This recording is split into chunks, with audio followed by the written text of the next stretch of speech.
Lee and I were trying to remember how many years we've done these programs, and we've come to the dismaying conclusion that this may be the 9th year of doing this, which isn't really so dismaying. It's great. So thank you all for coming. I'm Dan Fagin. I'm the director of the Science, Health, and Environmental Reporting program here at the Carter Institute. We are thrilled to have you here, and I see people I know and lots of people I don't know, which is wonderful. Thank you all for coming. A special thanks to Robert Lee Hotz, who has stuck with us all this time and does an amazing job of organizing these programs. In fact, let's just give Lee a round of applause, because he does not hear that. Lee does an amazing job. He finds fantastic people for us, and he's always exquisitely prepared and always makes this a really good experience. He's always sort of focused on what's most interesting and most useful for current and aspiring journalists. So we have a great guest today, and Lee will formally introduce him, but I would just want to say, Clive, thank you very much for coming. We're thrilled to have Clive Thompson here for the reasons that Lee will explain and that you'll hear yourself when Clive starts talking. So thank you very much, and Lee, the floor is yours. Thank you, sir. Thank you very much. And thank all of you for joining us this evening. I know it's the wine and the food, but it's also Clive, I know, that's brought you out, and I appreciate that, especially on such a pretty evening in autumnal New York. So this is Inside Out. What is that? In our 9th year, 10th year, who knows? The interesting, I think, thing that Dan and I are proud of is that we have almost never repeated ourselves in all those years. So this is really a fount of fresh faces, if I can put it that way. It's our forum for investigating the best of our craft by putting those who are practicing it most successfully at the highest level under the lens of our attention. Our tool of inquiry is an evening's conversation, and as we get rolling, I want to say at the outset that I invite you, encourage you, plead with you to join in that conversation as we get going, to ask questions of your own, to help us digress in interesting and creative ways, keep us all honest, keep us on track, hold us to your own high standard. Every semester we sort of have a theme that links the speakers, and this fall our aim really is to present you with a series of contrarians, reporters, editors, broadcasters, who each have made his or her professional way by swimming against the mainstream of conventional journalistic wisdom. We'll be joined in a few weeks by Mackenzie Funk, a gifted environmental writer who has found the profit in the profit and loss of global warming, author of a wonderful book called Windfall, The Blooming Business of Global Warming. Then Annalee Newitz, who is editor-in-chief of IO9, a very lively and well-regarded blog that is kind of futurist in orientation, a particularly shrewd chronicler of the cultural impact of science, and may I say rather upbeat about the prospect of global extinction. And then lastly, by broadcast science journalist Miles O'Brien, who some of you may know from his work on CNN, but who I will simply say embodies the will to report against any and all odds, as you will learn when you come in November to hear him. And our guest this evening, Clive Thompson, technology writer, blogger, author, columnist. He would persuade us, I could go on, this is a very busy guy, as you will see, would persuade us that the technology that has disrupted our business so completely and thoroughly in so many interesting ways is making all of us smarter and in the process much, much better journalists. Indeed, I think he would argue that the internet, which has by some accounts done so much to undermine our ability to read, to write, to focus in an attentive and useful way, is in fact fostering and is in the instrument of an explosion in literacy and writing that makes the invention of the printing press look like a kind of minor footnote in the history of global literacy. So, Clive covers all things digital, their social, cultural impact for several publications, New York Times Magazine, Wired. He has maintained one of the longer running blogs in the verse collision detection since 2002. He's the editor of a well-regarded anthology, The Best of Technology Writing, which we're going to talk a little bit about, and also of a recent book, Smarter Than You Think, which is about the impact of internet technology and online social media on our inner lives. He's the kind of guy who, for his wife's birthday, would write, indeed did write, a video game. So, he is also Canadian. And it's there we're going to start this evening. Sure. Clive is Toronto born and bred, a graduate of the University of Toronto, where was a school at the time of his attendance that had 11 newspapers, and whose professional career was forged in the crucible of the small magazine market of Canada, before moving south, where he's making the big bucks. So let's start this way.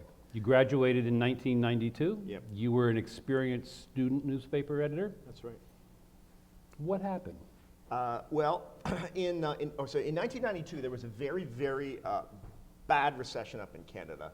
The current recession, Canada did better than the US did because it had no mortgage meltdown. It was the reverse. In 1992, there was a small recession in the US and a brutally bad one in Canada. And so there was, newspapers had actually been struggling for a long time before then, but there was just a collapse in advertising revenues. And so there was really no jobs at all. It used to be that, I heard everyone who, I was an editor at the Varsity, which is a campus newspaper. I was a news editor there. And it used to be that if you sort of did this job, and and I had a staff of 50 or 60 writers, and it was a full-time job, that you could sort of leave, graduate, and go just get a job as a reporter for the Toronto Star, the Globe and Mail. That's certainly what happened, in the sort of 5 to 6 to 10 years previously. But that completely had stopped several years before I graduated. Most of the really talented student journalists I knew were all graduating. There was no work at all. So I graduated and there was nothing. I was doing all sorts of crazy things to make money. I worked at when I actually graduated, I was a receptionist for a driving school for about a half a year. I did that for a year before. Then I finally got a job. I had been involved in a lot of literary journals at U of T, and I heard about a posting for the League of Canadian Poets, which is an organization that fosters poetry in Canada. So I was organizing funding for poetry readings across Canada. I was taking money from government grant programs and paying for poets, and I did that for a year until I sort of despaired of ever.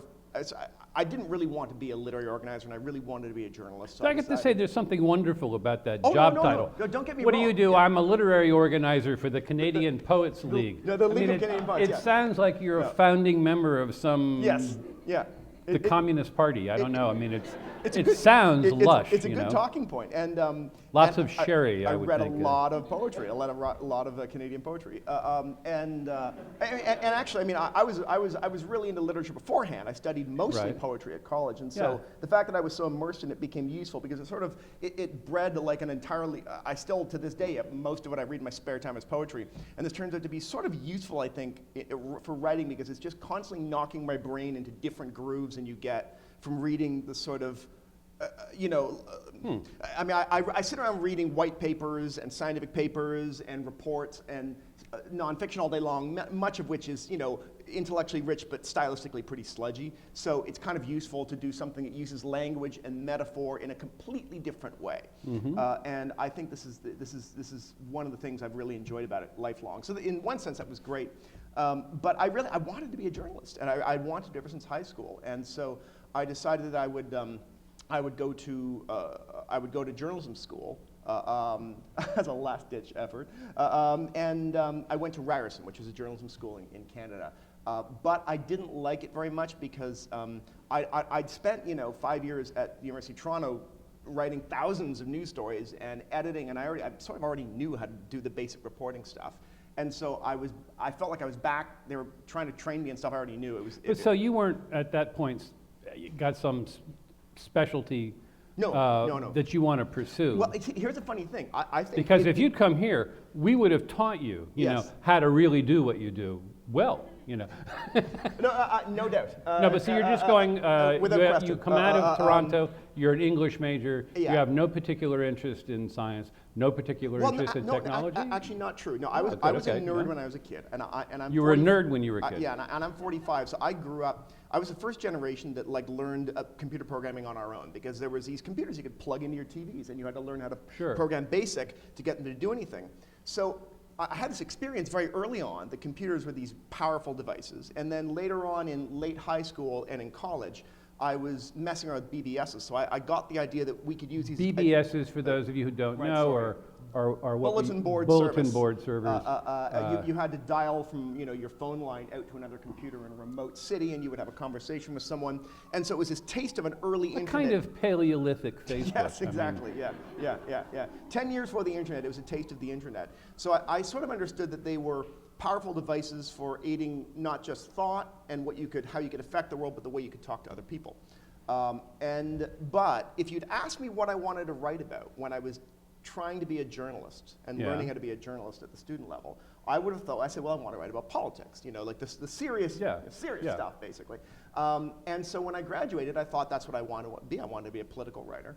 And in fact, some of the first ever freelance, so I dropped out, the long story short is I dropped out of Ryerson after 1 year. It was a 2-year program.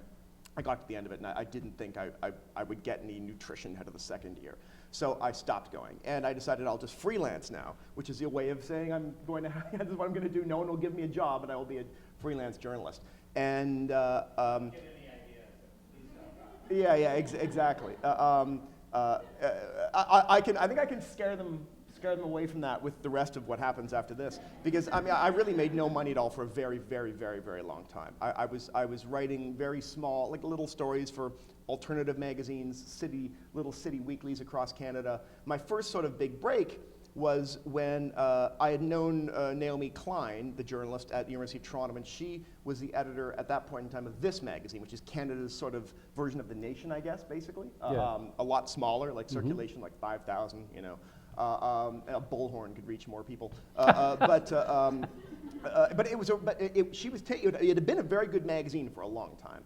And she was working aggressively harder to push it to be even more accessible, I suppose. And she wanted really intense reporting. And so she called me up and asked me to do some writing for them. And so I jumped in, and I was originally writing sort of general political stories, but this was the exact same time as the internet was just sort of inching. This is 94, so the people are just starting to get dial-up internet at home. So you have things like CompuServe, and AOL is starting to. And I started writing stories about that for her also, about the political dimensions of the internet, because I was interested by the way that conservatives were much more excited by this technology than liberals were, and I sort of explored the reasons why, and then I sort of got increasingly interested in the fact that this tool can have all these political and cultural and business and economic dimensions, and I began to realize that I could sort of marry my interest in writing about the world at large with this nerdy interest I had in technology, that this was going to be a fulcrum that was going to change society, and if I sort of wrote about it, I could sort of write about anything I wanted. I could write about the arts, I could write about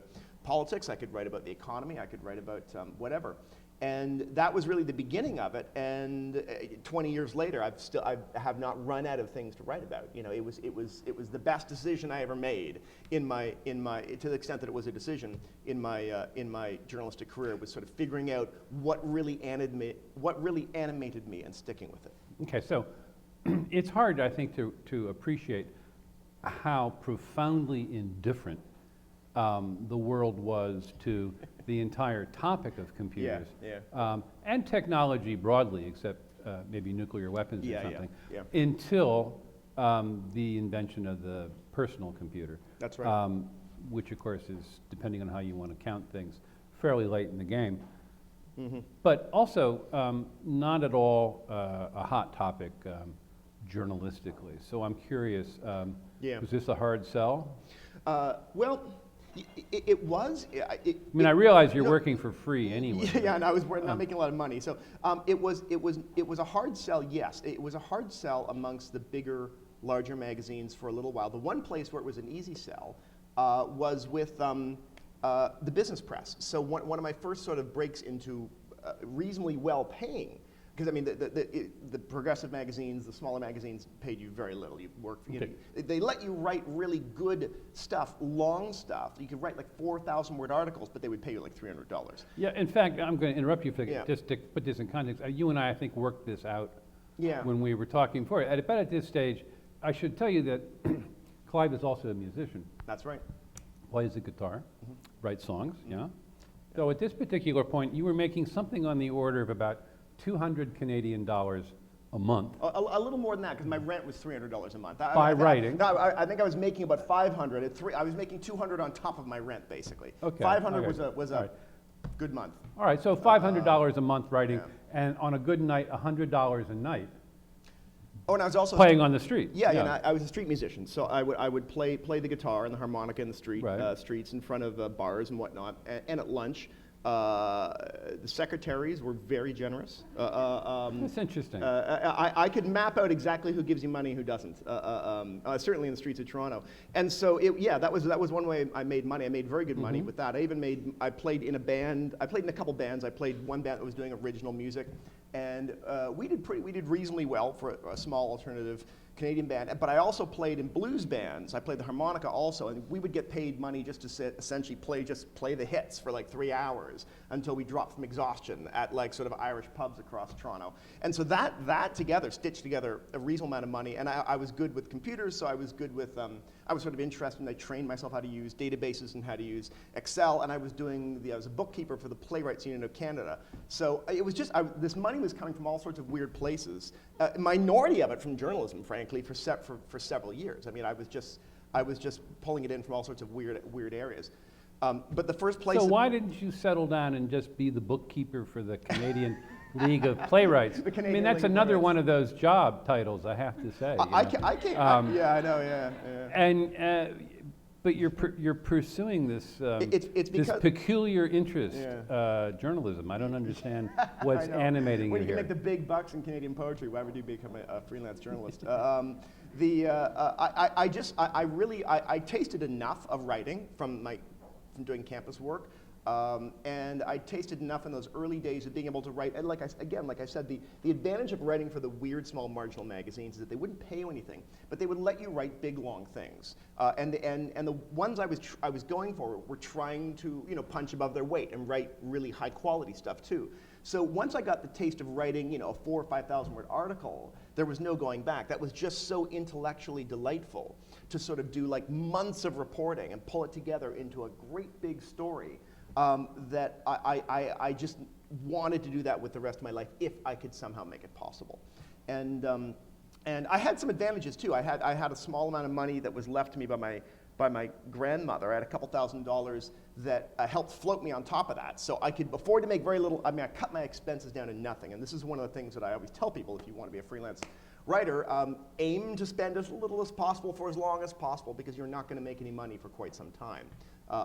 In part because it takes a long time to sort of build up enough of a track record that you can handle a 3,000 to 5,000 to 8,000 word article to be able to impress people who have a little more money to give you. In fact, I didn't really. It was a couple years before I started making a decent word rate, and that was at the business press. This is the one press that. Yeah, I want to. You asked me whether it was a hard sell to write about technology, and it was for the mainstream magazines, because they were all like, oh, a bunch of weird nerds. We want to talk about the important stuff. But the business press, I really like the business freelance magazine press, because they're very Catholic in their interests. Like, everything is a story for business magazines. And so I ran into one of the editors of the Report on Business magazine in Canada at a gig I was playing. We were opening for another band, and she was there to see the other band, but somehow I went up talking to her, and it became across that I was also a journalist and that I was interested in the internet. And she said, well, we need someone to write about that, because we're all a bunch of 45-year-olds. And so can you write some stories for us? So I went back and thought of 3 or 4 stories and pitched them, and that began a period of where I wrote for about 5 or 6 years for the Report on Business magazine up in Canada. And they were a very large, good, prosperous magazine, just like Fortune or Forbes down here, and great editing, and they were, again, very open-minded to all sorts of crazy, fun, interesting stories. Some of the most intellectually challenging stuff I did was for the business press. And so I always tell writers when they're thinking of who to pitch, I'm like, well, even if you're interested, even if it doesn't seem like the stuff you're interested in is business, there are always business stories implicated in what you're interested in. Like if you're interested in snowboarding, there are business stories there. If you're interested in, whatever it is, there are business stories in that. And so the business press is a great place to make some money. They're often, and they also don't collapse during a recession the way that other things do. Yeah. So like when a recession comes along, the arts journalism just basically just dies. It collapses.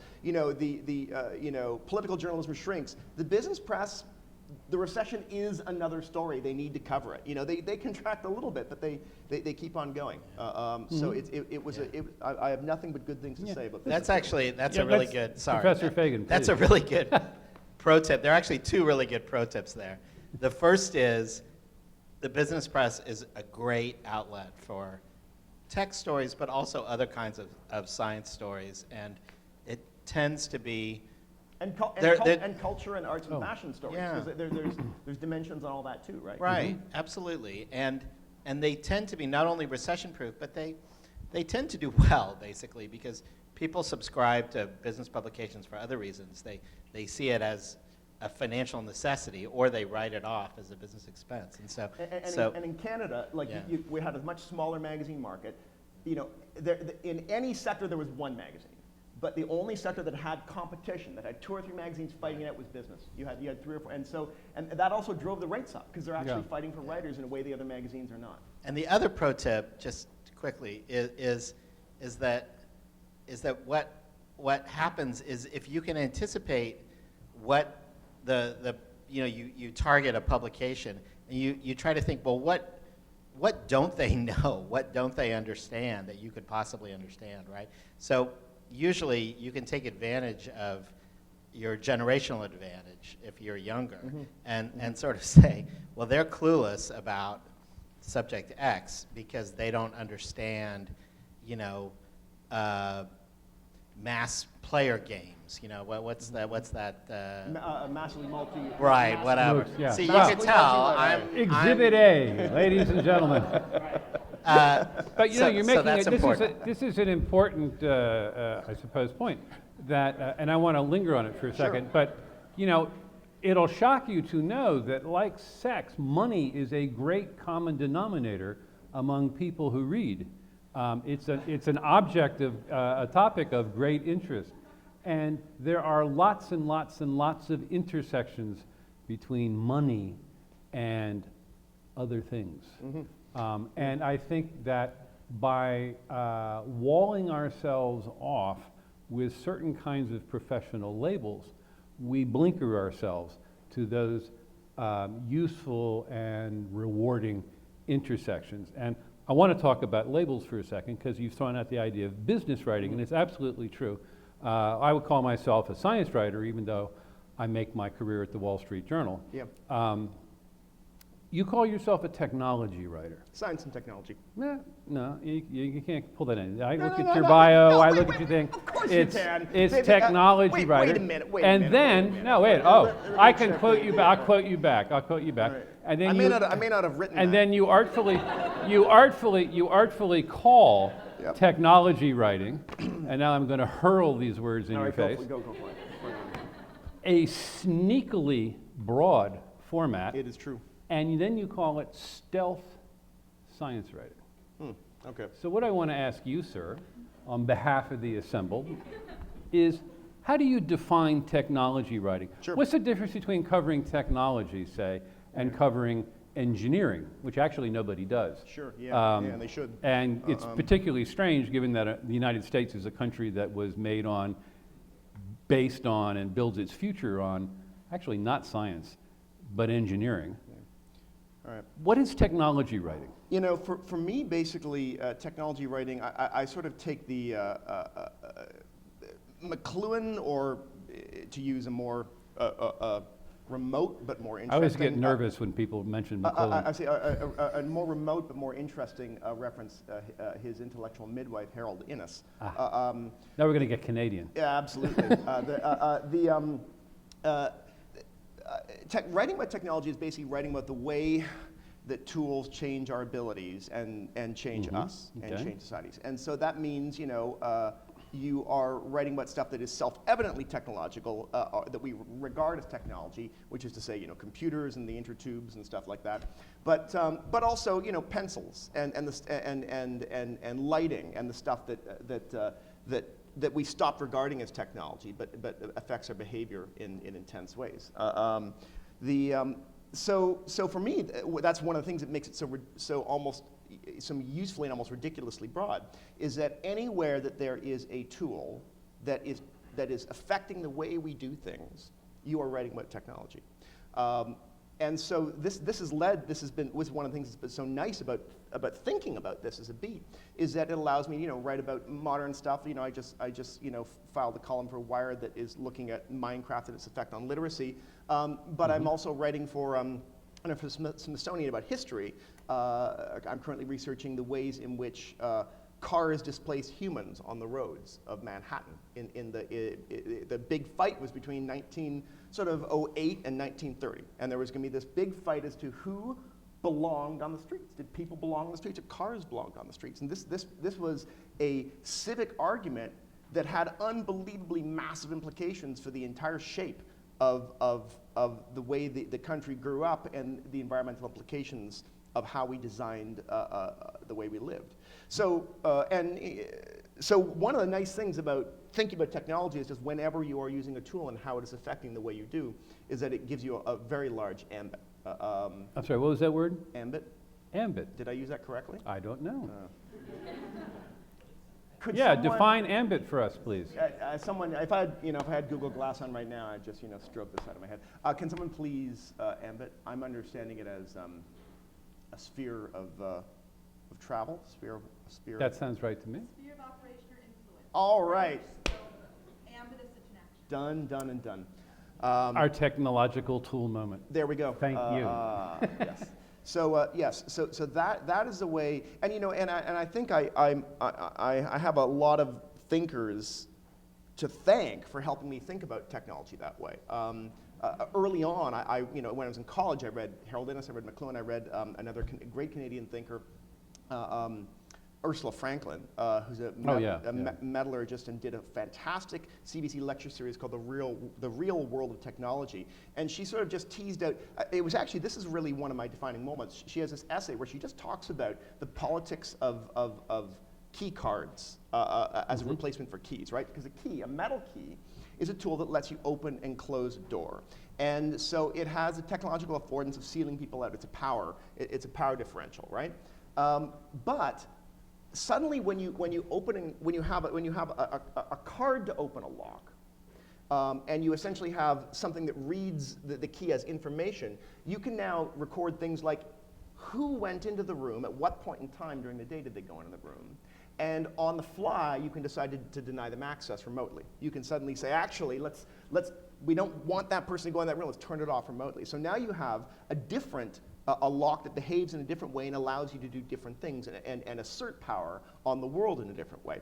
So this was a very early example. I read this in probably 1991 or 92 that got me thinking in a really multi-dimensional way about what a technology was, and to look at the stuff that seems that we don't think about as technologies, you know, like about key cards and things like that. Because when people, you know, often look askance at technology writing as a serious field, because there's a sense that in many hands, it's really a form of product cheerleading. Yeah, sure, absolutely. It's, you know, I mean, who read all the way to the end the many millions of articles in the last couple of weeks about the Apple iWatch or whatever they're calling it?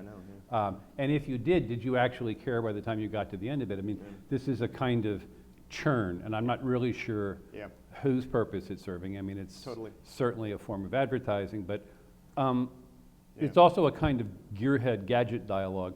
And I think there are a lot of people who look at that and say, that's technology writing. Yeah, sure. And it's not really an enterprise for grown-ups. Yeah, you know.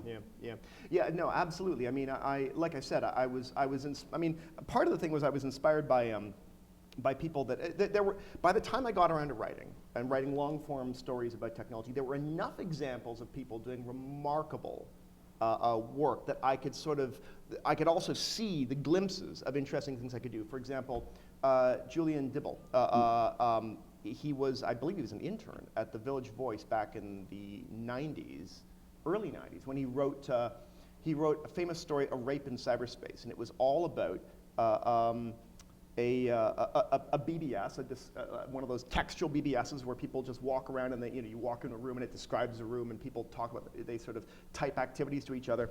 And there was essentially something that was regarded as a sexual assault inside this environment.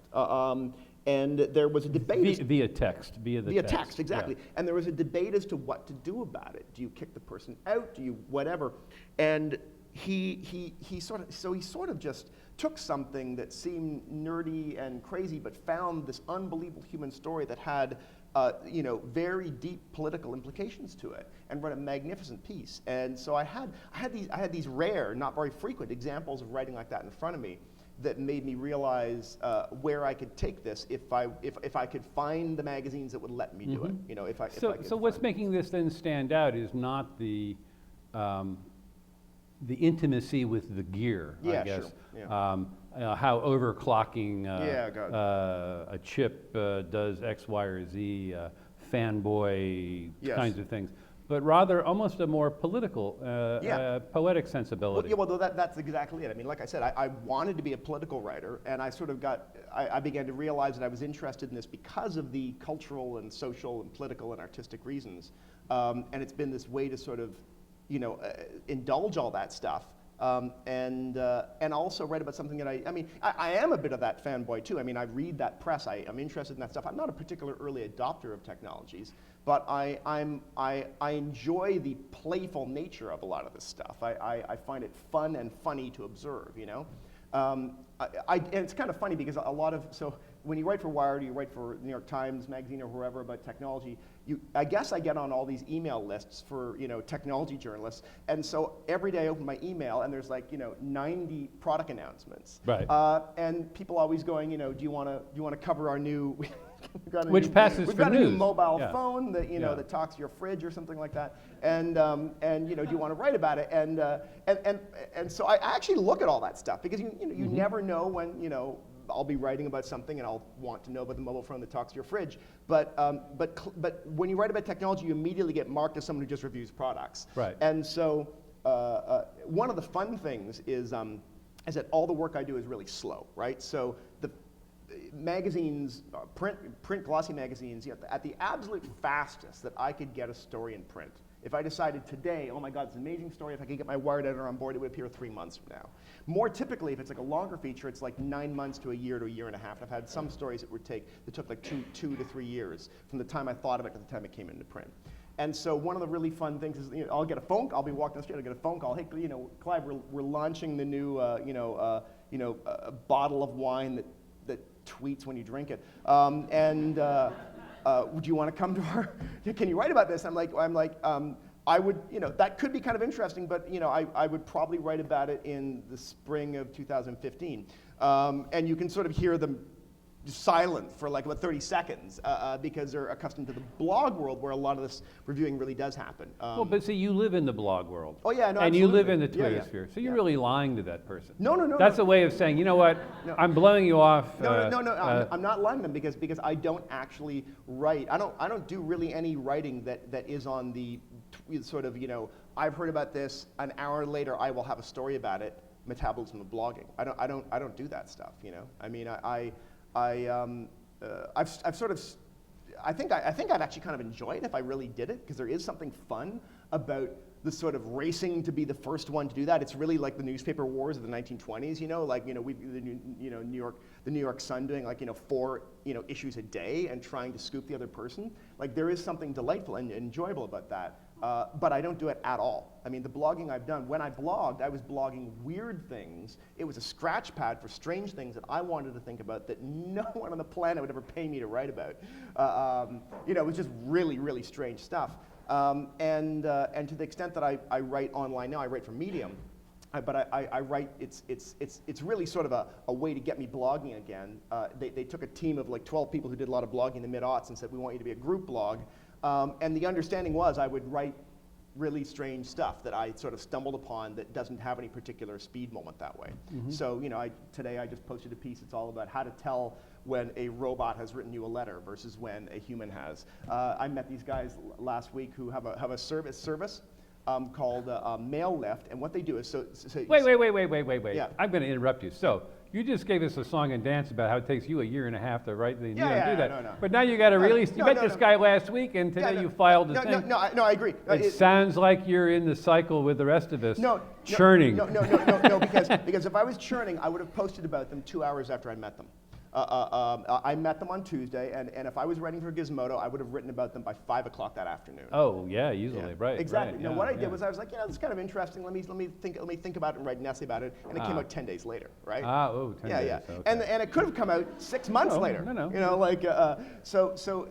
I write 2 pieces a month for them as my main online stuff. Now I want to cycle back. Sure, okay. go for it.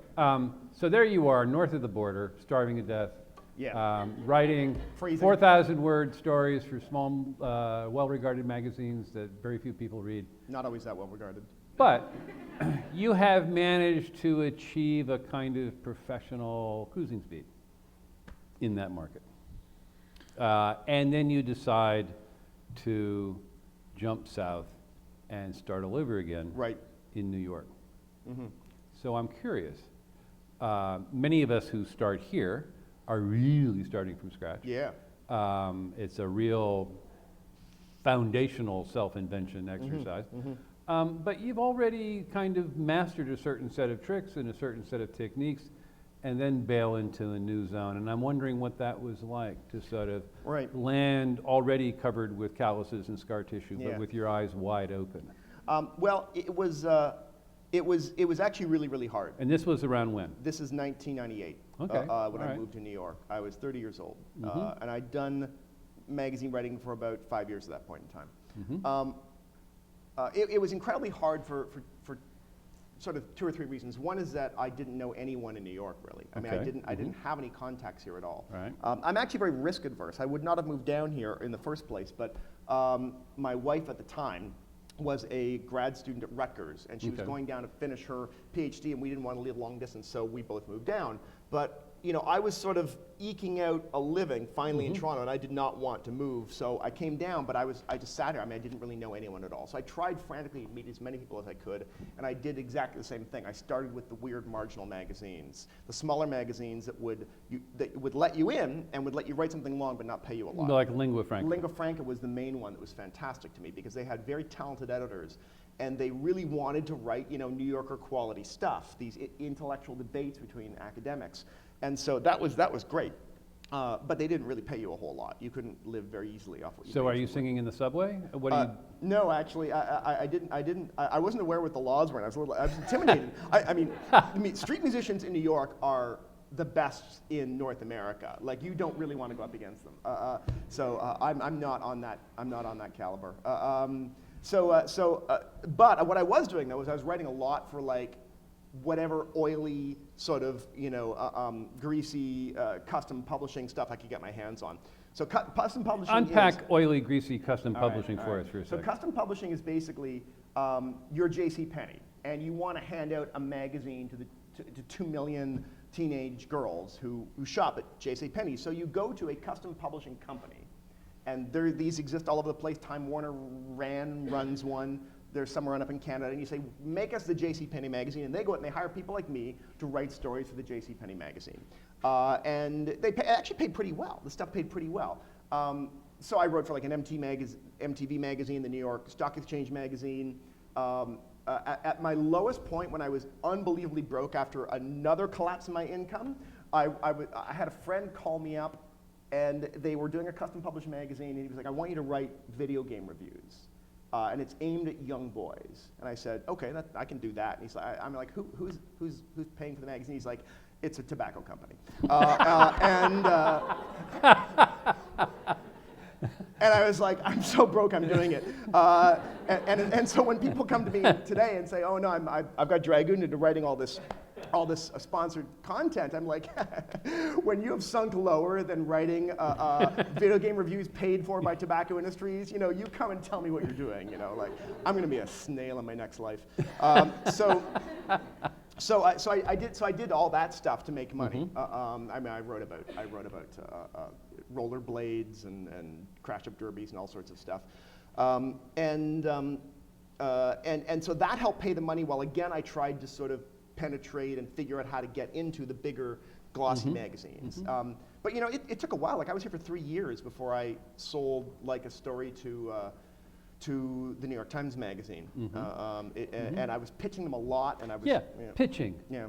One of your problems, so I'm told, Yes. is that your pitches, and I think the technical term was sucked. Yeah, no. You were told that by me, because what happened was I did not betray a source. Yeah, not betray a source. If you want to come forward, that's all right. So but the situation so I want to talk about pitching for a Yeah. second, because that's how you bridge this gap, Yeah. and that's the thing that all of us Yeah. agonize about. Yeah. So tell me a little bit about your evolution of the pitch Well, there. I mean- so despite the fact that you'd achieved some success in Yeah. Canada, where they're far more discerning than we are, you had very little skill at actually getting an editor to bite. Well, I mean, I had some skill, but I don't think I realized how competitive the American magazines were, right? I mean, so I mean, what I know now is, your average big glossy American magazine, they have their story meeting, and so each of the editors comes in, and they've got a handful of stories they're pitching, and one or two of them might be ones that they thought of at their desk, and they sort of research, and I think we should do this, and one or two of them might be ones that their writers have said, here's something I found. And and they go into the sort of the Mad Max Thunderdome of the meeting, and only 3 of those stories will survive and get assigned. So it's unbelievably competitive, even at the level of the stories that the editors are fighting to get into the magazine. So when I came to them with a pitch, I'm having to be. The only way they're going to take it into the Thunderdome is if I've given them something that they think is going to be better than all that other stuff. And I realized when I looked at my pitches that were not getting accepted that they all sort of had a certain, you could tell that I hadn't really done a lot of work. I sort of heard of something, and I might have Googled it a bit and read a bit about it, and I thought this was an interesting story, and I would sort of write a couple paragraphs about it and say, I think this could be a good story. And so they had this, we need a long German word for the type of knowledge that comes from solely sitting at your computer for 3 hours and Googling something, right? And whatever that is, they could smell that on these pitches, and Well, and of course, I expect one of the things they're smelling is the fact that you Googled this and a lot of your knowledge comes from other stories that have already been published. It's like walking into a Western village and it looks like they're 2-story buildings, but there's just this big piece of wood that was painted up the second building. If you touch it, it falls over. So I realized that I wanted to have something that was much more robust, and I decided that I was not going to pitch anything unless I had done a bunch of work to really verify that it was an amazing story, and that I had all the angles worked out, that I talked to the main people involved, and they were happy to have me come and hang out with them, and that I knew all the different angles. And I also realized that I was sort of suffering from what I now call the sort of the page A1 problem, which is that a lot of freelancers, I get freelancers now that email me and say, do you think Wired would be interested in this? Do you think it's a magazine you write for would be interested in this? And it's always like they got very excited by something that's been on the front page for the last couple of days, and they have the definitive take on it, and they want to write that. And I always have to tell them the problem is that like all those editors are also reading page A1, and they've already thought of that angle, and they've either discarded it, or if they think it's interesting, they've assigned it to one of the writers they work with. There is absolutely no way you will tell them something new about anything that appeared on A1 of any newspaper. In fact, there is no way you will tell them anything new about anything that has appeared in any newspaper, because they've read all those newspapers too. The only way you're going to tell them something new is if you're telling them a story they have never heard of before, because no one has written about it before, because it is literally unreported, you know? And so I wanted to find something like that. And what I did was I started with the stuff that I was interested in.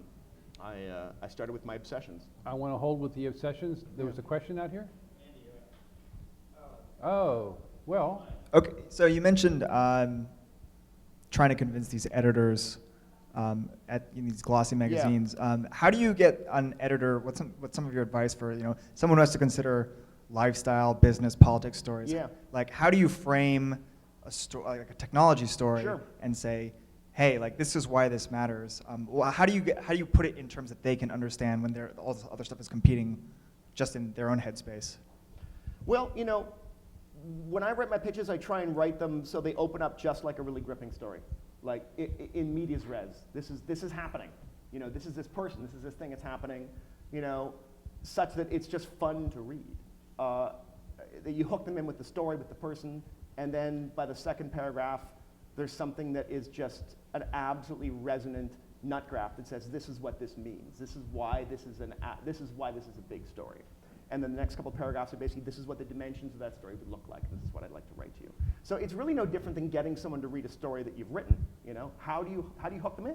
What's the scene? What's the person? What's the interesting thing that they're looking at? And again, this is why I found when I did a bunch of reporting, it was easier to write a really authoritative pitch. Let's because dig into this for a second. This is a good question. Yeah. So how much reporting is a little bit of reporting for a pitch? How much reporting do you do for a pitch? A lot. A lot. What's a lot? I will talk. And the thing is, some of these pitches might take years to sort of figure out. Like they go on for a long. The one thing I will say is that I probably spend something on the order of. This is going to sound really weird, but 40 to 50% of my days looking for story ideas. And where do you look? Because you've convinced us already that you're not sitting in front of your computer. Yeah. So where are you looking? There's a bunch of things. Some of it is sitting in front of my computer, but only to the point where I now know I need to call someone and talk to them. So some of it begins with reading industry journals, with reading. Again, reading the weird stuff, not the obvious stuff. Like I don't think I've ever gotten a story idea by reading a newspaper, or a well-trafficked blog, because everyone else is looking at that stuff already. It's always come from like some strange white paper, or the footnote in a book that mentions something really weird, or a conversation with someone I'm working on a story about, and they mention something else, and I go, oh my God, like for example, I was writing a story for the New York Times magazine that was all about life hacking, like how to organize your attention. And someone mentioned, we're talking about how you record all this stuff. This is like 10 years ago. It seemed really weird to take lots of pictures and stuff. What do you do with all those pictures? Someone said, there's this crazy guy, Gordon Bell at Microsoft, who's like trying to record everything that ever happens to him, so he has a complete record of everything in his life. And I'm like, that guy sounds weird. I should talk to him. And so I filed it away, and then I called him one day, and we chatted, and it was totally interesting and bonkers, and I ended up pitching that as a story, having talked to him and having understood the context of Fast Company magazine. So sometimes they flow out of other things. In the middle of reporting, I'm filing things away. So actually, in the middle of reporting other stories, you're actually listening very carefully for leads. And this is why I say like 50% of my job is looking for stories, because I will do things like I'll be in the middle of reporting a Wired column, and someone will mention something that seems like it might be another story, and I will sort of drop what I'm doing and go and look up that, because the primary need in my life is to have new things to write about. Because I have to come up with 10 things that are kind of interesting to find one that's really solid, and then get 3 of those to find one that will appear as my Wired column for that month. Like the ratio of ideas to winnowing down is unbelievably huge, and that's just for one column. I also write for Smithsonian Right, so magazine. it's about 5 pitches per successful column. Yeah, exactly. And so in each pitch is 500 words, 1,000 words? Well, it depends on the thing. Like, I mean, when I Well- pitch a feature, like I usually. How long is the column? Is the pitch longer than the column?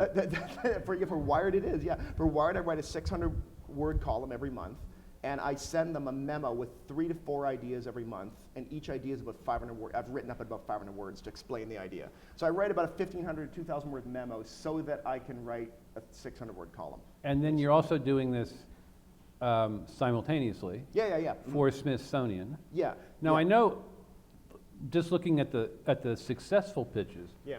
say for your Smithsonian column, these are not obvious things. The invention of the snapshot. Yeah. Another one, when copy and paste reigned in the era of scrapbooking, That's right, kind of scrapbooking, historical yeah, point. yeah. The high tech of the wind-up pocket watch, and a personal favorite. Why do we love R2D2 but hate C3PO? You know. Yeah. Yeah. These are not things that immediately would spring to mind Right. as a reportable topic, although when you see them, one Sure. enjoys them. So Yeah, thank you. I do anyway. Yeah, I mean, those, and this gets easier as it goes on. Here's the other thing I found, is that if you have a beat, after a long period of time, like your base of knowledge has grown up, and so ideas connect to ideas. Like that R2D2 one is very interesting, because the way that emerged was that back in like 2005, I was writing for Slate, and I was writing about video games. And somehow, and it's so long ago I can't remember how I got onto it, but I guess I was looking at the blogs I was just sort of interested in reading. I really like to read blogs and stuff written by people who actually work in industries themselves. I don't want to read what reporters have to say about it. I want to read what they themselves say about what they do, because that's where you find really weird perceptions about what's going on in the world. And so I guess I somehow was following what animators were talking about. And some animator mentioned this idea of the uncanny valley.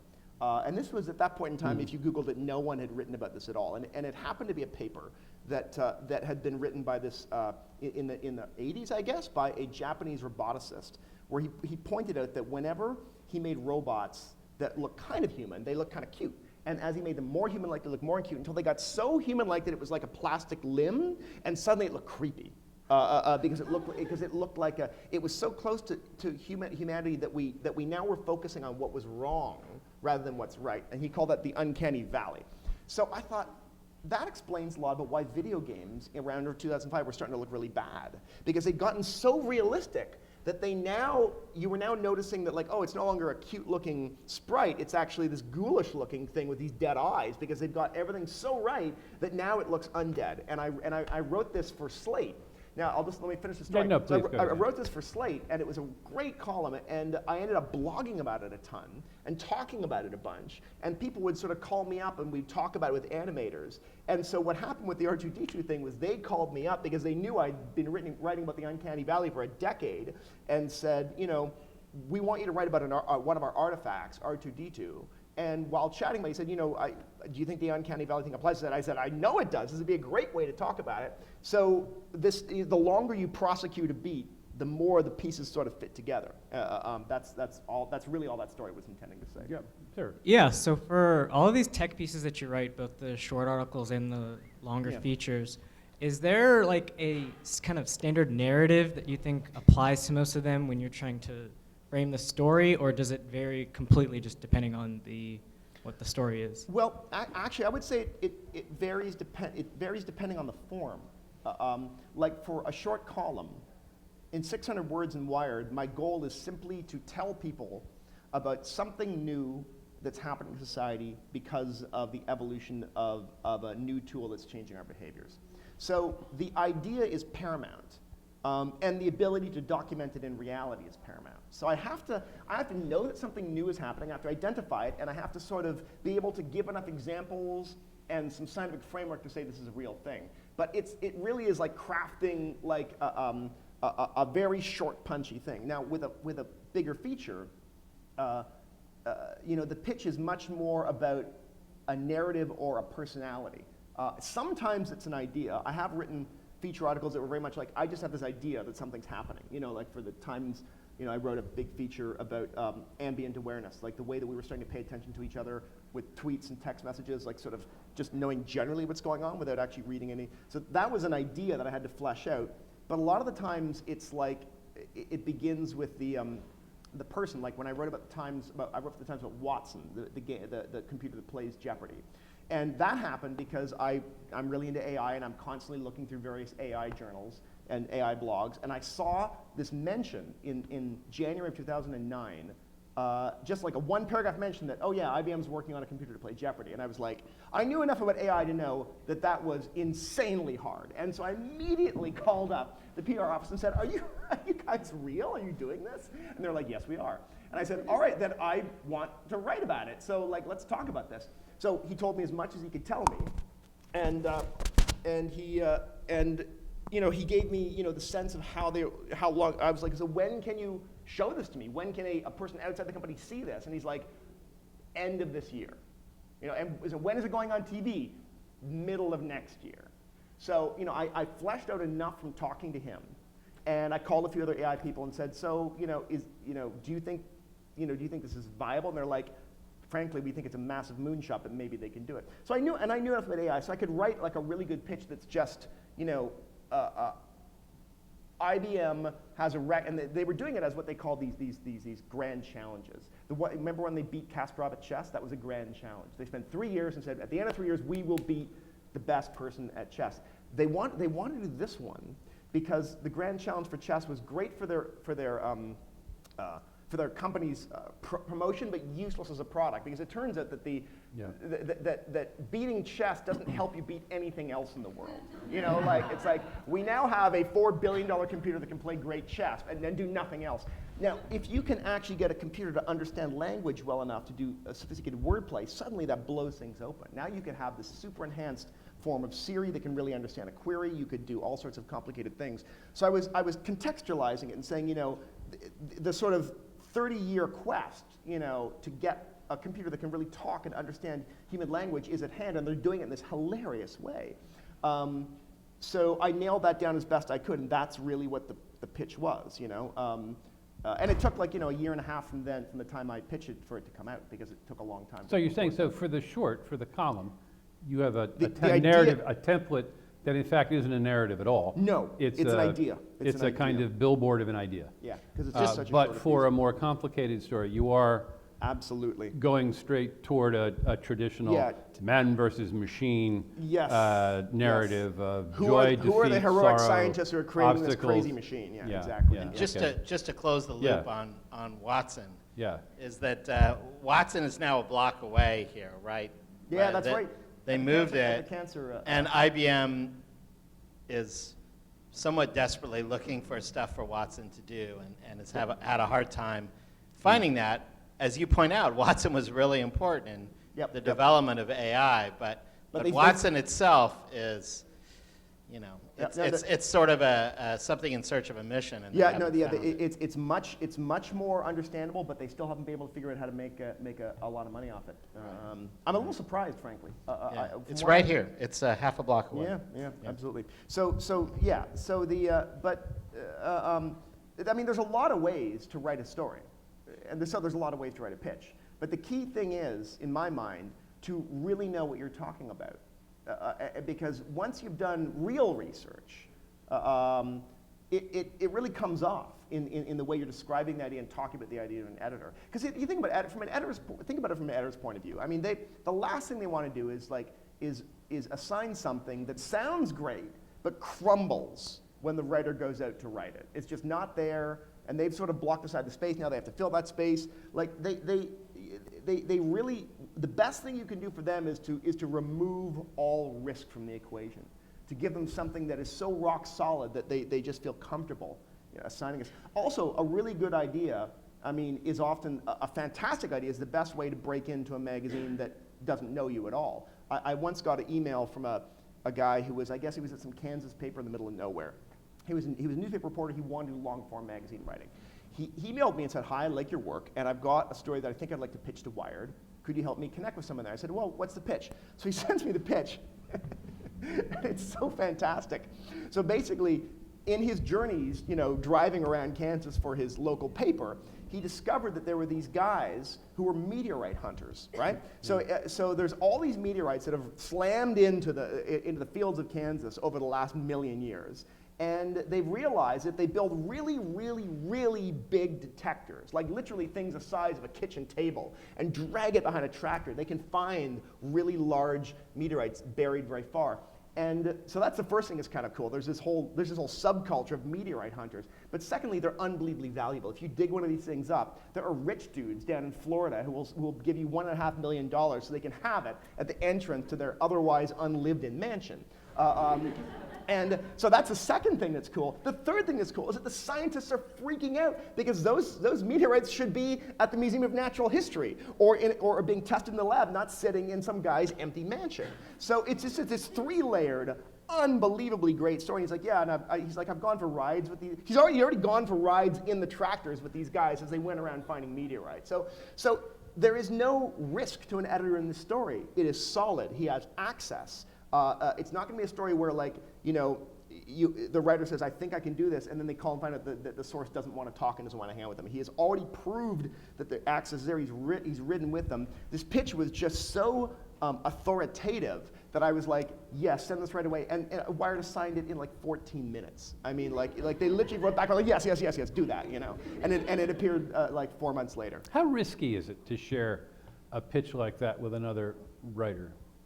I don't think it's risky. I don't think. I can tell by looking at you, you're an honest man. Yeah. No. I don't think people tend to steal big, difficult to report feature stories. People steal little ideas that can be executed in 17 minutes at a keyboard. Like, oh, I have this very interesting idea about Game of Thrones. I mean, and so yeah, keep that close to your chest because someone else could steal that and take it. But no one is going to very quickly race out and pitch and do a complicated story like that. In fact, I've often found, I used to sort of be quiet about the stories I was writing. I realized, why not just talk about them out loud and online? Because the truth is, very few people are going to want to write the same 4,000, 5,000 word story I'm going to do. And if I talk about it out loud, more people are likely to say, oh, I know something interesting that you should think about while you're doing that, So as I've gone on, I've gotten more and more open about the writing I'm doing because I get great leads by talking to people on Twitter and other places about it. I just thought of another question after that. Do you think that talking about your stories now is better than when you were unknown? And also, how do you hold on to a big idea for so long? And when do you know when it's time to break it? Talking about it, yeah, right. Am I more insulated because I'm better known now than I was a long time ago? That's a good question. I mean, like, I could hypothesize that, like, it's still a good idea to talk about it even if you're not well known because you're not well known, no one's paying attention to your Twitter feed to steal your ideas, right? Safety and obscurity. But maybe the people who do read and pay attention to what you're doing will still nonetheless have interesting ideas. I mean, it is competitive. It is competitive. I mean, it may not be competitive between writers, but it's certainly extremely competitive between publications. In the daily churn, not so much in the big, long magazine churn because it takes so long.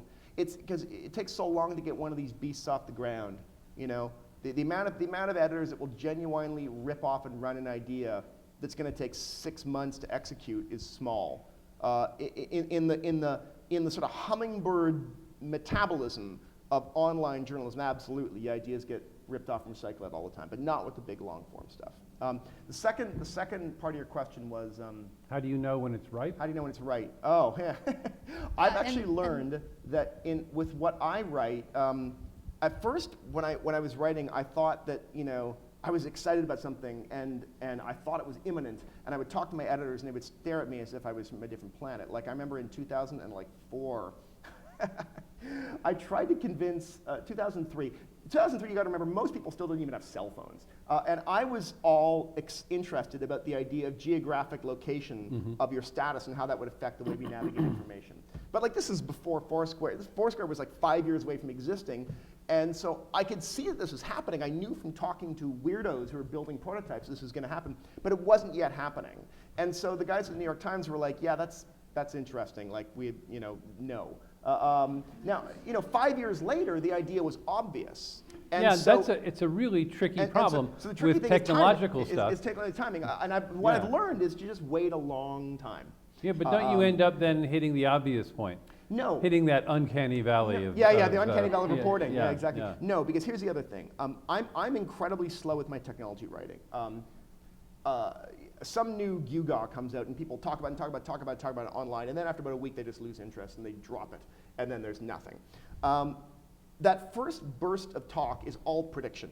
No one knows what's going to happen. They're like, here's what we think people are going to do with Apple Watch. It's like, it's going to do this. It's all prediction. There's no fact. They're just guessing, right?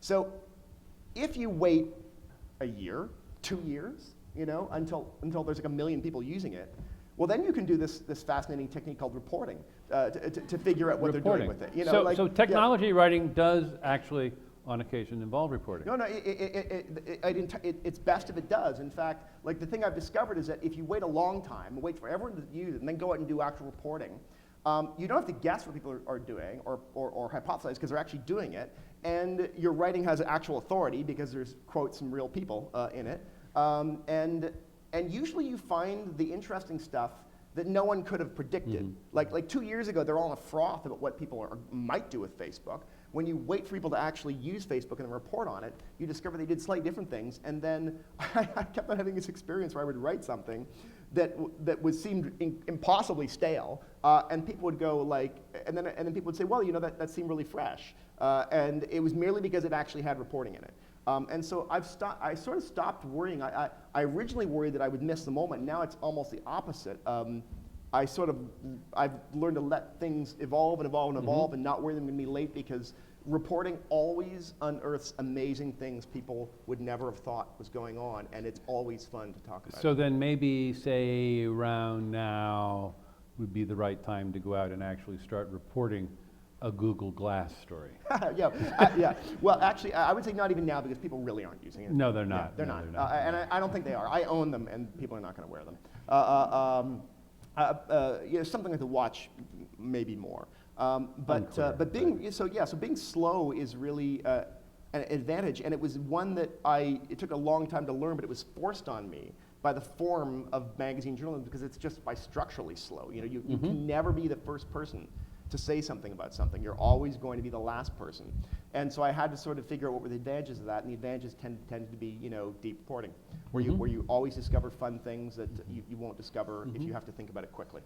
Clive, are you sure that's good advice for young reporters, though, for entry-level reporters? Well, I mean, don't they need to really be on top of things if they're going to be writing shorter and faster? The thing is, yes, if you're writing shorter and faster, absolutely. But I mean, it depends entirely on what you're talking about writing. If you're going to go out there and work for an online journal that publishes where you're going to have to file 4 times a day, then what I'm talking about is sort of irrelevant, unless you're going to also, on top of your work, do the occasional big long story, in which case have some fun with it and do this, and places do that all the time. Slate has a whole policy where their writers are given a certain chunk of time to do this very big, ambitious thing, and so they'll break off something, they'll do it slow, and when they do those things, I mean, they get monstrously huge traffic, because it turns out that people like reading big, impressive things with original reporting that you've had some time to dig into.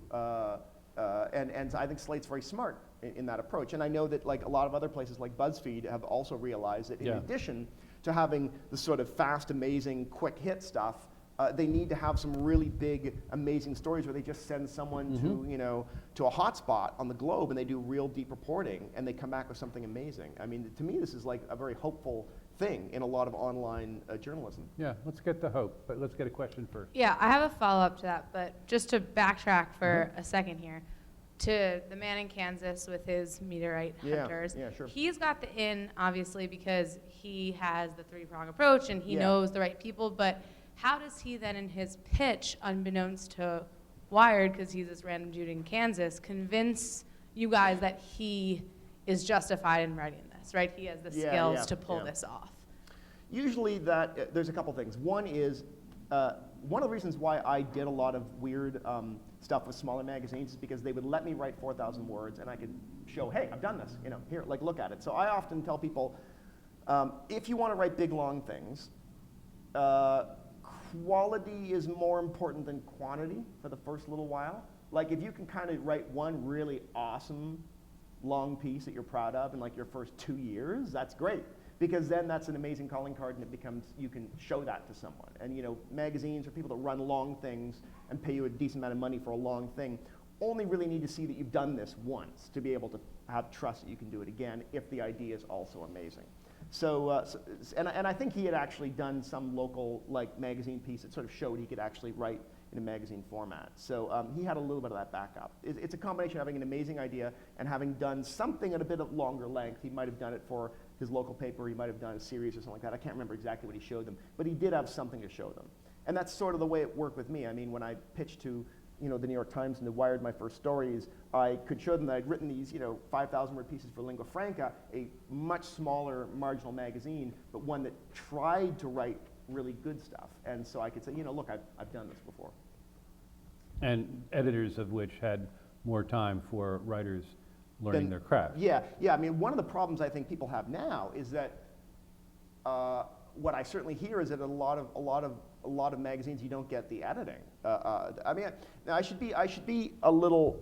I don't want to be too nostalgic. There was a lot of cases 20 years ago where I got no editing either, or I got very little editing. I had to learn stuff on my own by just sort of studying really good writing and figuring it out on my own and showing it to friends and getting feedback from them before I sent it to the editor. So there's a tendency to over-nostalgize how awesome magazine editing and writing was and how leisurely and how well-paid it was and how easier it was to get into 20 years ago. That was not my experience. I know there are people who feel that it was. Maybe it was for them. It wasn't for me. It was always hard. Yeah. Yeah. Well, I was just going to follow up in terms of Dan made a good point. Just starting out, we're often asked to churn, 4 things out in a day. So how, if you don't want to do that, what would be your advice to kind of break into longer things, still needing to pay the rent in Manhattan, and going up against people who have been doing this for a while? Here. You're asking a really good question, and I want to ring the bell because he's not really telling you the whole truth. Which is, we're talking about long form. He loves long form. His work he aspires to is long form. The work he anthologizes is long form. But if you look at the table of contents, is this really great best technology writing thing. It's about 4 or 5 publications, period, full stop. Sure, absolutely. That, and I use this word on purpose, endow long form journalism. Yep. And you yourself are working, and I'd like to explore this because I think she's asked a key question, how you really work and how you really allocate your time and how you really juggle. Because you're not kicking back in your apartment and writing, I've got a year and a half to stroke my chin about this. You're writing 3 different columns. You're working on 2 blogs. You're book proposals. Working on a book proposal, 1 or more, that he won't share with us because he's smart. For all his talk about it's safe to share. No. Once the idea is sold. And you are trying to then also do the thing that you're talking about, which is to pull off your next long form piece for Wired or the New Yorker or wherever. So how do you break up your day? How do you get this 3 column ideas, what did you say, 5 pitches per column? So that's 15 well-reported pitches for the 3 columns times the how many pitches you do to hit the 1 long form times the 3 book proposals you're working for. All right. That's the truth. But that's not really. That's not really what I'm asking. No, I understand, but I want him to. I'll tell you what. I will quickly answer his question. Then I will ask because you were asking a different question. You're asking someone who's got a full-time job where you're having to crank 60 hours a week. How do you also write long form on top of that? Or if you don't have the full-time job and want to write long form, what are you doing to sustain the long form? I can answer that one too. Although I'm not sure you're gonna like the answer. Don't own a harmonic. So the way I do it, I mean, like I said, I'm not joking when I say that about half my work days, or sorry, let me break this down. I often joke, I tell people, if you like writing, if you like the feeling of your hands moving on the keyboard, like composing sentences, getting ideas out, don't become a long-form magazine writer because it is a vanishingly tiny minority of what you will do with your work year. And again, this may be different for other writers. May well be. If you write essays, different from what I do. But half my work year is looking for new ideas. Like, it's nuts. I mean, even in the middle of today, when I'm late on writing 2 book reviews, something landed on my lap and I just got kind of interested in it. I realized I should follow this before I forget about it, and I spent 2 hours looking into something that turned out to be, nothing I'm interested in. Just like it's fishing. There's a lot of waste. Most of the time it seems wasted. You're like, my God, why am I doing this?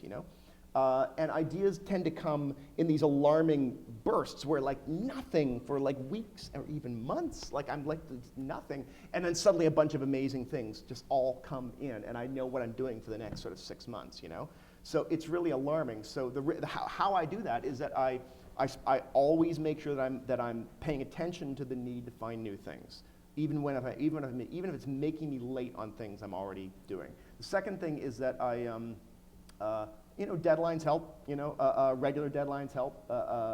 Needing to pay the rent helps. There's a reason why Shakespeare wrote all those plays. Needed the money. So some of it is making sure that I've always got deadlines queued up to force me to get something done. And I'm also comfortable doing 4 or 5 things at once. And I know writers that don't like that. They work in a different way. They like to have one project they focus on, and then just tell that off. I, by necessity, always have 3 or 4 things going on at the same time. I might have a day where I do 8 interviews, 3 for one story, 2 for one story, and then the rest for another story. So there's a lot of overlap like that, and that's how I sort of work like that. Now, to her question, to your question, how do you do it? There's 2 questions. One is, how do you do it if you've got a job that already has you slammed with work? There's no easy way to say it. You have to do it with whatever little time you have left over. You have to basically find the story, report it. I know a friend of mine who just wrote a book, Shane Snow. He runs a company, Contently. And I said, how did you write this book? He's like, on the weekends. He's going, I would basically book a flight to go and interview some people. I would leave on Friday and I would come back on Sunday. So he basically worked 5 days a week, and then he worked all weekend long. And that's how you write a book when you get a full-time job running a company. But as to the question of how you sort of, the other question of if you wanted to just do this sort of full-time, you have to, the only way that I've seen it be possible for me and for other people is to cut your costs down to the absolute minimum, which probably means not living in New York City. This is the worst place on the planet to live if you want to be a full-time freelance writer and develop that, because it's just too expensive to live. You've got to get a full-time job, and then suddenly you're writing 9 blog posts a day about synthetic motor oil, for transportation logistics, which pays fine. There are a lot of jobs like that. They pay pretty well, and you could get that job and you could do the stuff on the sides. But if you wanted to do it full-time, you got to go somewhere where it's really, really cheap. And so the part of the answer you're not going to like is that it's good not to have any debt. Which is probably the wrong thing to say to a room full of people who are going to NYU. I mean, there are this, and I need to be clear about this stuff, because there are enormous economic aspects to what happened to me that I think are completely different from you. When I went to the University of Toronto, I'm 45 years old. First off, it's Canada, where everything is already cheaper to begin with. You don't have to worry about healthcare. So I go to the University of Toronto. It's $1,200 a year for tuition when I start going. By the time I leave, I think it was up to $1,800 a year. My rent was $300 a month. I could make enough money in the summer working at a job selling classifieds to the Toronto Star, which sounds like selling buggy whips at this point in time. It was a unionized job, and I made a ton of money, and I could live the entire year off what I made that summer. I graduated with no debt. So that made it possible to be a freelance writer, because I could get $300 a month in my rent and live for $200 a month on food. I didn't buy any clothes for about 4 years, and I could afford to make a couple $100 a year, a couple $100 there.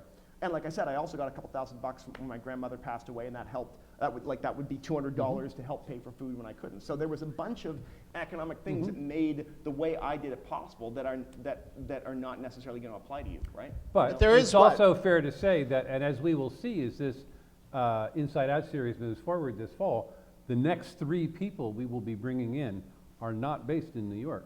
Yeah, that's they right. have very successful New York-based writing careers. That's right.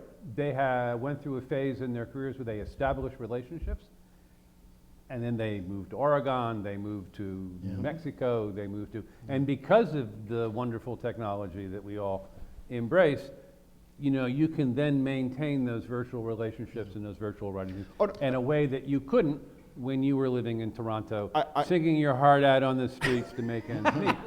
Dan, Although you had- it's you making had me the- very sad that we're encouraging people to leave New York. But, The- but No, there no, is I'm something just- to be said for Hey, that. you moved to Long Island. You don't, yeah, you don't count. it's even more expensive. I No, live I in mean, New like- York. I did want to point out one thing, and that is, one thing that Clive said earlier is directly relevant to Hannah's question too, and that is that it's a good idea to show you can write long for places that pay poorly also. Yeah.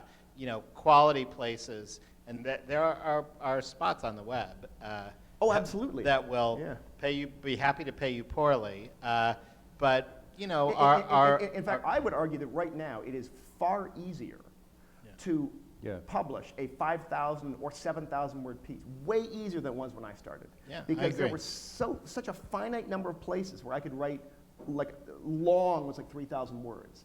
But there's tons of websites that they won't pay you. They'll pay Right. you in a handful of dust. But they Yeah. will let Yeah. you run something long and ambitious and really prove you can do Just it. in the last 3 or 4 years, Yeah, there's been a it's- real renaissance It's astonishing. online of long-form outlets. People, I know. Evan Ratliff, others who Yeah, you no, had in, Atavist, who Matter, are at Nicholas Media, Thompson, right? Grant all those So, people. so a standard piece of advice is to, Yeah.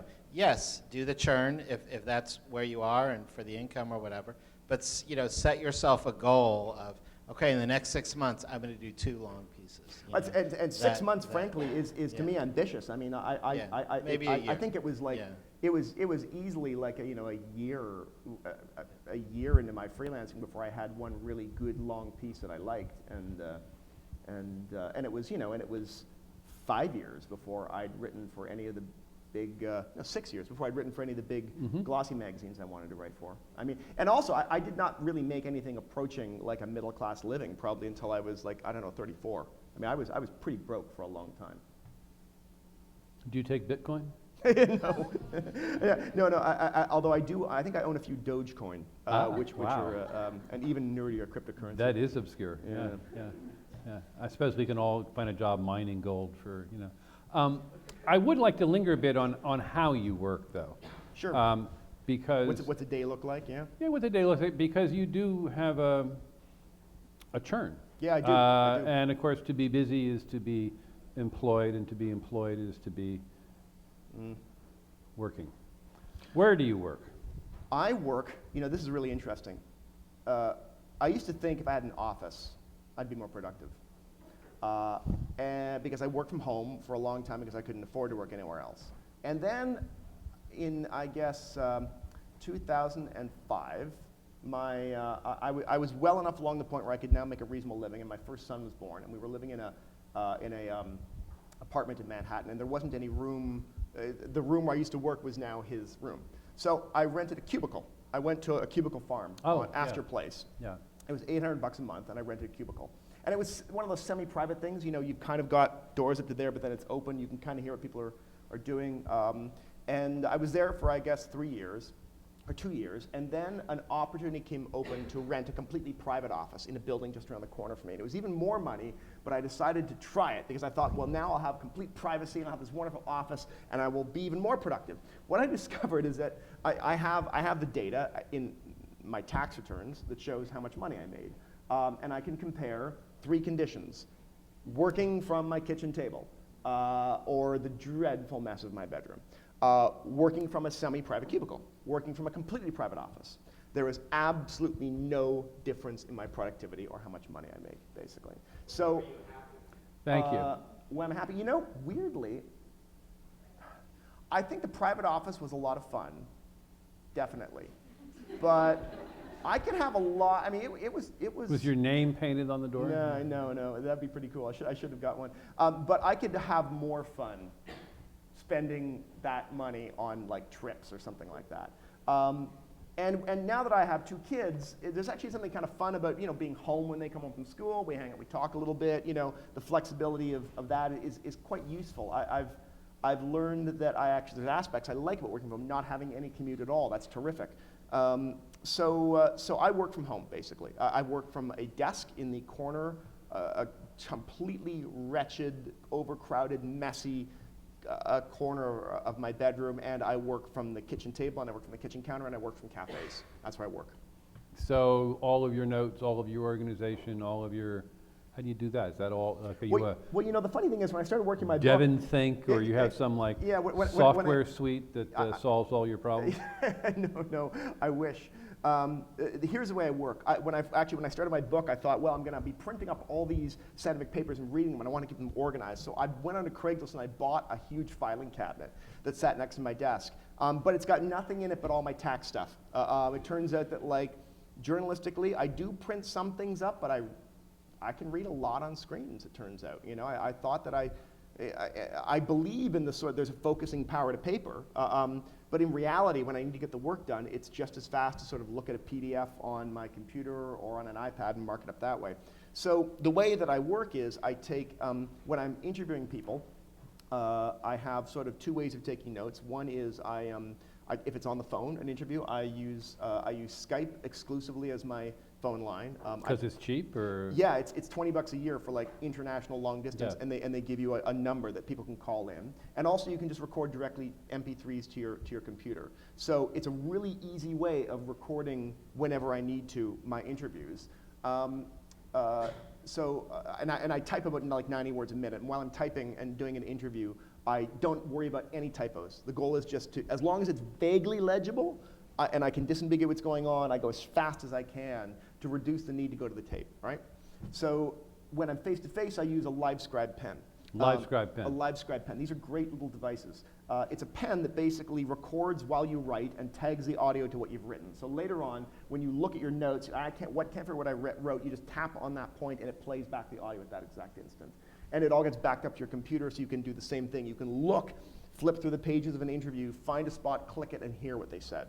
And this is, again, fantastic for keeping really good, rich notes, such that if I'm talking to someone and I'm trying to take notes, I'm like, it's complicated, I want to just pay attention, I can just stop. And like, it's all there. Like, I know it's all there, basically. So I either interview people over the phone, recording it in Skype, or at very least taking rapid notes typing, and it's face-to-face, I use a LiveScribe pen for that. When it comes to writing, I don't really have any particular favorite sort of writing tool. When I wrote my book, I used Scrivener, which is essentially it's a little word processor built on top of a database, and it's just a very simple. I use like 3% of its functionality. All I use it for is to be able to set up a database saying, here is this chapter, here is a note card, like here's a snippet of a text, here's a thought, and eventually I have like 3,500 of these note cards for my book. And it's easy to sort of move them around almost the way you do paper cards to help you organize your thoughts. And you can turn it into word processing mode when you want to write. I did that for my book, but for my shorter pieces, I really just use a combination of Word and Google Docs to write stuff. As much as I don't like the security of Google Docs and the idea that the NSA is patiently looking over everything I write, I find it useful for collaboration, because I will ask a friend or my wife or someone to help me. I'm struggling with a piece, can you help me with this? And they can just log in and we literally will work on it together in real time, which is fantastic. If I was going to start a publication right now, I'd probably make that entirely the workflow.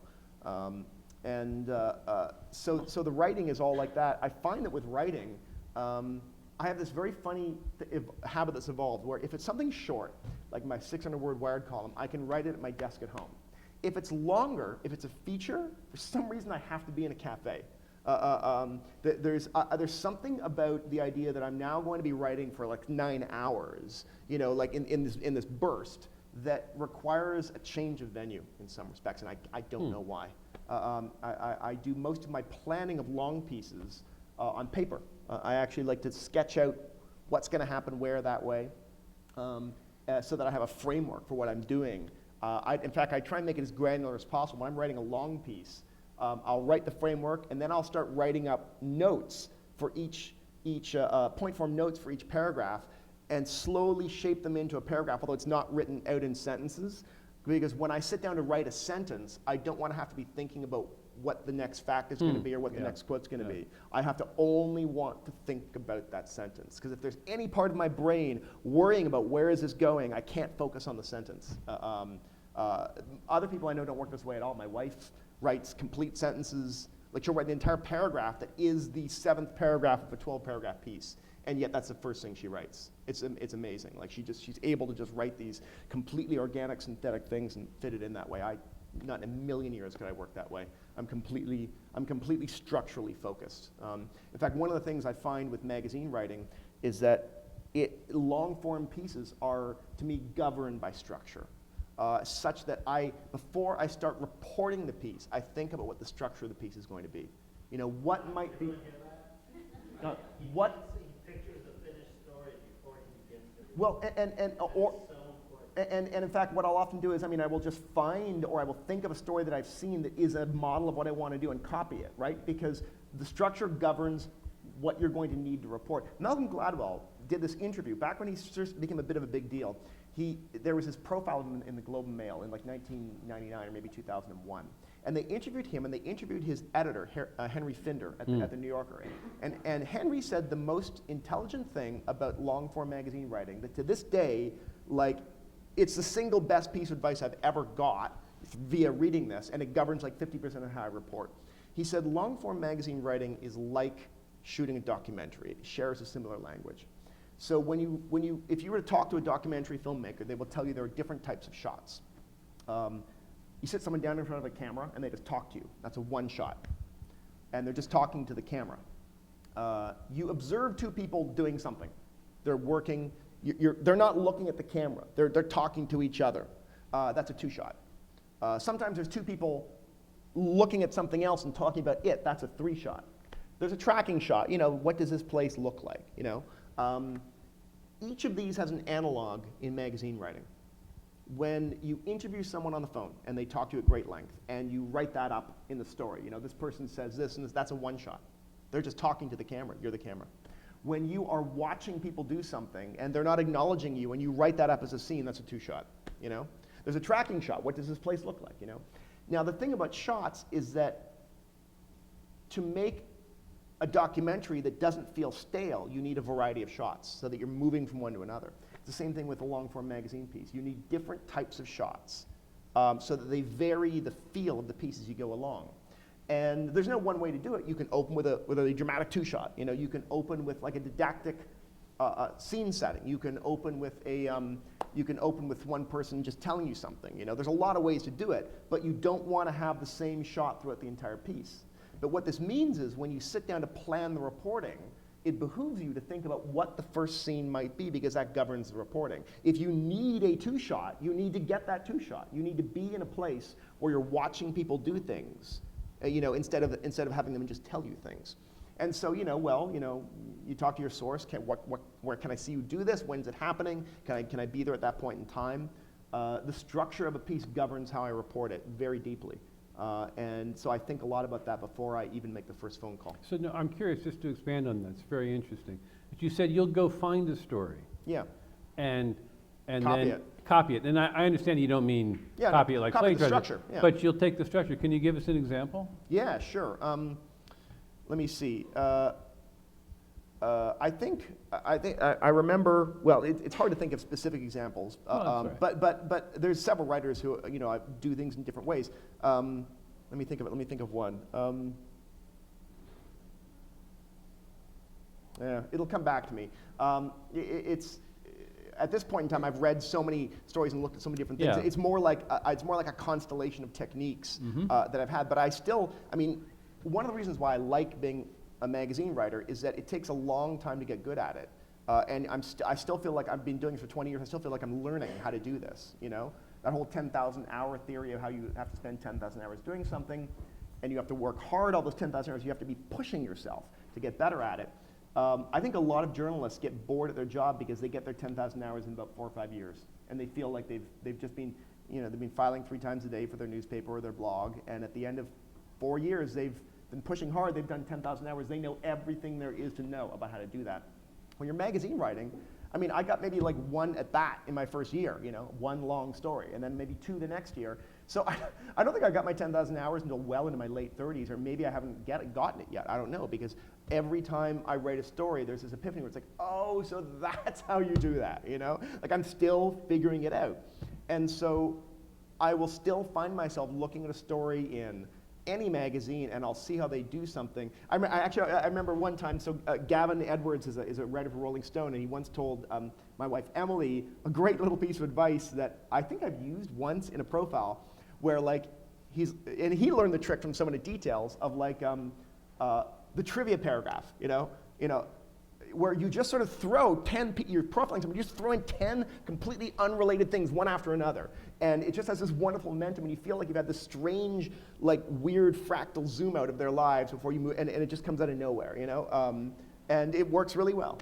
And I think I've used that once, but there's all these different techniques. If you're attentive to the way that really good writers do things, you'll see this stuff. You know, Malcolm Gladwell, is, because I do sort of ideas journalism a lot of the times, he's been a really interesting guy to watch how he does, because he's say what you will about his book writing, his magazine writing is fantastic. And what he's really good at doing is creating a sense of mystery. He opens up with a story of someone that realized that something was a lot more complicated than they thought, and leaves you dangling with some ridiculously huge question, you know, at the end of the first break. And I swear to God, I think I've probably used that in 25% of everything I've ever written. Like it works so well, you know. So let me ask you. No, please, go ahead, Dan. Hi, Yeah. I have a content question, so maybe it'll be better to wait till. No, go. No, go for it. Okay, so throughout your career, you've unearthed these ideas that were sort of at the cusp for their time, like the Uncanny Valley, for example. So what are some of the ideas that are on the cusp now? Like, what are we going to be seeing for the next 5 years? Oh, that's a good one. I don't, you know, I don't really know. I mean, like, sometimes I feel like my ability to see something that's coming is bursty too. Like I'll get like a bunch of insight one year and then nothing for the next year. And I feel like I might be in the middle of a dry spell right now.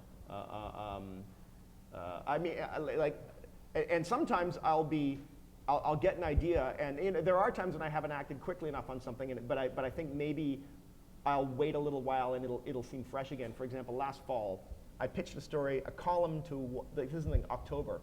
I had been following Twitch TV, which is a website where people watch other people play video games. It had just started a year or two earlier as this tiny thing, and it was getting really big. And so I called up the Twitch CEO, and I said, I said, you know, let's talk about this. So I learned a bit about it, and I pitched it to Wired, and they said, that sounds like a good column, but it actually could be a whole feature, so why don't you use a feature?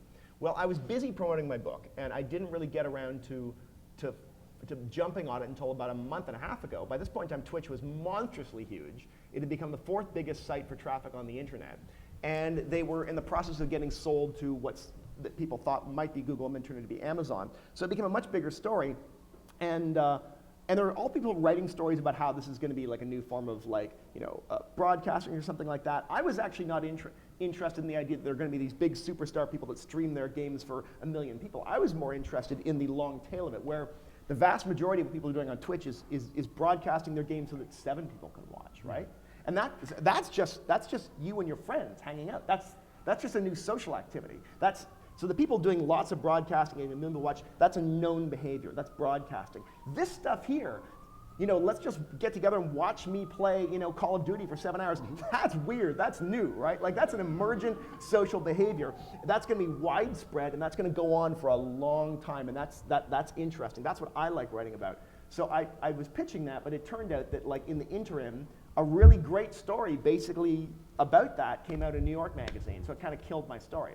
So in the short run, that kills my story. But like because I'm pretty confident that this is actually a shift and an emergent thing, it's only going to get bigger. Like this, so you could regard this as like someone writing a story about, check out this crazy new thing, Facebook in 2007. But you know, maybe 2 or 3 years from now, I'll write something else about the emergent qualities of watching other people play video games. So I've just learned to be patient about this stuff. You know, there's no time for it now, but maybe there will be later on. So we had a question here? I didn't answer your question, I'm sorry. No, but I'm going to come back This to was actually kind of a nitpicky point, but I mean, like, growing up, like, you know, let's use, again, Legend of Zelda is a one-player game. Like, people have been watching other people play, like Ocarina of Time, since the game came out. So what's the difference between what Twitch does and just like sitting in a living room? Is it just like that you're able to do it from one person's in Russia and one person's in Brazil? Exactly. Yeah, it's scale. I mean, I watched people play video games at arcades in Toronto in 1985. Right. Sure. I was just one person could play. 3 of us sat around watching. So all it really is a massively amplified behavior that already existed. But that's still news to a huge chunk of people. And I'm guessing you play a lot of video games, right? I asked myself this question, whether I play a lot of video games. I don't know. Okay. So Do other people think you play a lot of video games? I don't know. Exactly. So the point is, like, I mean, like I wouldn't say like I'm a gamer, but I grew up with video would. games, and like I just spent 40 hours in Skyrim. Yeah, same with me. So you just asked a question that is something I've had to learn I've had to learn to ask myself and then ignore, which is, wait a minute, this isn't new. I've known about this for 10 years. But the vast majority of people who don't do that have never heard of it, and it is utterly interesting to them if you describe it in a fresh new way. And also, what's more, the enthusiasts who've done this, like you and me, when you go out and report it, you discover stuff that is new even to the enthusiasts. Like in the process of reporting, I know that I would discover weird facets of what people do with Twitch that would be interesting even to people that have spent 4,000 hours on Twitch, right? Because this is the glory of reporting. You make visible the things that are happening all the time around us, so much so that they're invisible, we don't notice them anymore. And by the act of pointing them out, it becomes interesting again. So I want to, in a way, return to the question that got asked a minute ago, and kind of take you toward the conclusion of what's been a very, very lively and informative and funny and interesting conversation, which is, okay, so you're the technology writer, so you're the one who's 5 years ahead of the curve. You're the one who's expert, perhaps, among all of us in this room about our new tools and what they're doing to us and how they're transforming, enabling, disabling our craft. So not where is the story headed, where are we headed? When you sit down in the cafe and you're thinking of reasons not to write, what is it that you see about us and our craft 5 years down the road? Journalism. Yeah. Where we as journalists headed. Yeah. Yeah. Which may or may not be the same place that publishing is going. Yeah, so the short answer to that question, which is unsatisfying, is I really don't know. I wish I had a better beat on that, because I think it would sort of help me position my own writing in a better way. Like a lot of people in their middle-aged folks like me are all despairing because they see journalism as collapsing, and yet, as we pointed out, there are sort of these weird experiments that are happening, although we don't know how remunerative they will be or how long-lived they'll be. I think we're in a very weird period right now where, like, there's just this, there's a kind of an interstitial period where the old economic models have collapsed, new ones are emerging, but I think we need to separate the economics from the act of journalism itself in a weird way. I mean, like, one of the problems is that, like, it's easy to confuse journalism with a print magazine you hold in your hands, or a newspaper, or a website that looks reverse chronologically ordered like a blog, or a TV show, The one thing that's been useful about the scope of what I write about is that I spend as much time looking at the deep past as I do looking at the present or the future, because the past is incredibly interesting because you see the same patterns over and over emerge, but with different changes, And so, in one sense, I feel completely confident predicting that people are still going to want to read and see really interesting stories and thoughts about the world, and that this is going to continue to be the province of a class of people that we know as journalists. People who are paid to do that full time. In what formats that will happen, I can't really say, and some of it might happen in ways that are, to me, alarming, right? Like, for example, the rise, and this is reported just recently, I think in maybe the Columbian Journalism Review, the fact that there's all these, as newspapers collapse and and sort of, squirt their journalists out on the streets, there's all these companies that have realized, well, why do we need to get our story out through journalists when we could just run the Coke website and hire like 10 great journalists and write these amazing stories about how great Coke is and be that a forward-facing thing. Universities have done that for a long time. They have fantastic public relations wings that used to try and get stories out to journalists, and now like, let's just run our own, let's just run the NYU, here's what's happening at NYU site that is a fabulous way that's forward-facing and they send out to people. So there's this really interesting and potentially disturbing trend of hiring journalists and not needing journalists for corporations to talk directly to the world and talk in a very slick way, not in the sort of typical, we're selling you something, but in this very, very sort of way that you maybe can't always even tell, that it's being done by a corporation. So there are things that are freaking me out about the way things are changing, and I'm certain that what's going to happen to some journalists, they will get those jobs, like in the same way that like a lot of people came out of journalism school and wound up doing PR for Exxon. Handing out press releases, they'll now go and just write stories at the Exxon website about what Exxon's doing, or BP, I guess, is a more modern version of that. So I see a lot of potential great things happening, the explosion of different forms of writing and long forms of writing, and I see some completely alarming things that are happening. Again, if you look back in the past, you probably would have seen a stew of very similar things. Journalism had all sorts of unbelievable hackery and crap in the late 19th and early 20th centuries. I'm not sure I would trade what we have now for what we have then. This is a long way of saying I am confident journalism will exist in some format, but I don't really know what it's going to look like. I think my only advice, which I try and act on myself, is to experiment, to try out some of the new things, to write for some of the new formats, to try different places, and just see what happens. To be fluent in the new modes that are emerging, so that if any of them really do res up and become, this is what the future of journalism looks like, you have some sense of purchase within it. A sense of purchase. I thank you for the sense of purchase you have given us on yourself, on your work, on your career. If I think of anyone in our sphere today who's working, who better demonstrates, I can't think of anyone who better demonstrates how intelligence harnessed to enthusiasm can ride out any innovation in a creative and remunerative way. Clive, thank you very, very much. I hope so. Thank you. Thank you. That was fun. Really good. Good questions, too.